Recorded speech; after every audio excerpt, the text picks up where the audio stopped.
আসসালামু আলাইকুম এভরিওয়ান, সবাই কেমন আছেন? সবাইকে আমাদের ব্লগে স্বাগতম। আশা করি সবাই ভালো আছেন।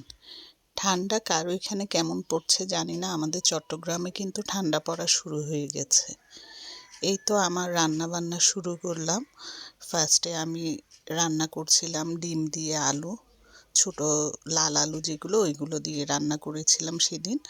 তারপরে রান্না করেছিলাম আমি চিংড়ি মাছ, বড় চিংড়ির যেটা আয়াতায়নের অনেক পছন্দ, আয়াজেরও খুব পছন্দ, ওদের সাথে সাথে অবশ্য আমারও পছন্দ।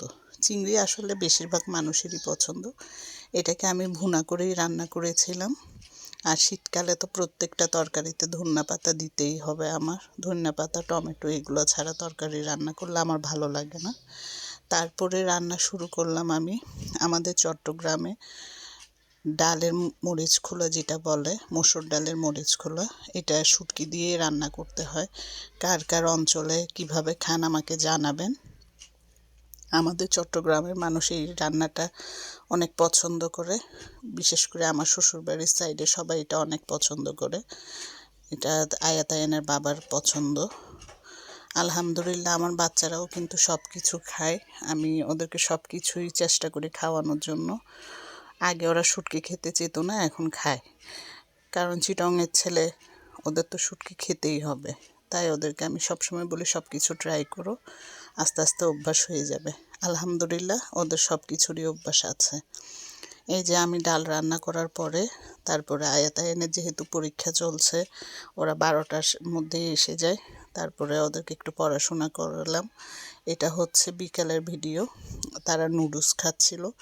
আজকে নুডলসটা অবশ্যই আয়াত রেডি করেছিল, ওইটার ক্লিপসটা নিতে আমি ভুলে গেছি। আয়াত তিনজনই ছিল কিচেনে, কিন্তু রান্নাটা করেছিল আয়াতে। ওই স্যুপ নুডলস 2 মিনিটে রান্না করা, বাচ্চাদের জন্য এটাই অনেক কিছু। তার মধ্যে তো তাদের দুষ্টামি দেখলেনি। আর তার বাবা অফিস থেকে আসার সময় বাইরের থেকে চনা পেঁয়াজগুলো নিয়ে এসেছে। আমি আবার এগুলো মাখালাম ঝালমুড়ি। তাদের তখন মিস এসে গেছে। তারপরেও তাদেরকে বললাম, মিসকে বলে পারমিশন নিয়ে আসো, আসে একটু খাও। মিস যাওয়ার পরে তাদেরকে একটু বিনোদন দিলাম। বললাম একটা কম্পিটিশন হবে, বেলুন ফুলাও। আয়াস তো পারছেই না, বেচারা যতটুক পেরেছে আর কি। আর আয়াতেরটা তো ফুটে গেছে। ওর বেলুন ফুটার আওয়াজে আমার মোবাইলটাও কেঁপে উঠেছিল, তাই একটু ভিডিওটা নড়াচড়া করেছে। আয়ান ফার্স্ট হয়েছে, আর আয়াস তো দেখছেনই চ্যাম্পিয়ন। এই ছিল আমাদের সারাদিনের ব্লগ। সবাই আমাদের জন্য দোয়া করবেন, আমাদেরকে সাপোর্ট করবেন, আমাদেরকে ভালোবাসা যেভাবে দিয়ে যাচ্ছেন সেভাবেই দিবেন। আলহামদুলিল্লাহ আপনাদের সাপোর্টে আমরা এগিয়ে যাচ্ছি। ধন্যবাদ সবাইকে আমাদের পাশে থাকার জন্য।